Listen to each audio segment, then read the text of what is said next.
দেখছিস শরীরটা ভেঙে যাচ্ছে, হয়তো আর তোদের সঙ্গে আমার দেখা হবে না। একটা কাজ কিন্তু আমি করে যাচ্ছি, শুনে নে। 19টা লাইভ মেম্বার হয়েছে, শুনতে খারাপ লাগে না? সারা 19টা কি রে, 20টা হওয়া উচিত।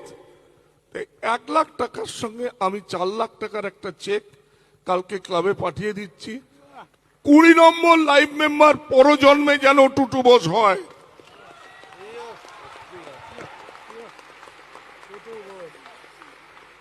একটু দুঃখের কথা শুনে, আমার মনটা কিন্তু সবুজ মেরুন 40 বছরের মতন আছে, কিন্তু সামনের 29শে জুলাই 80-র কাছাকাছি হয়ে যাবে। তোরা দেখছিস শরীরটা ভেঙে যাচ্ছে, হয়তো আর তোদের সঙ্গে আমার দেখা হবে না। একটা কাজ কিন্তু আমি করে যাচ্ছি, শুনে নে। 19টা লাইভ মেম্বার হয়েছে, শুনতে খারাপ লাগে না? সারা 19টা কি রে, 20টা হওয়া উচিত। 1 লাখ টাকার সঙ্গে আমি 4 লাখ টাকার একটা চেক কালকে ক্লাবে পাঠিয়ে দিচ্ছি। 20 নম্বর লাইভ মেম্বার পরজন্মে যেন টুটু বোস হয়।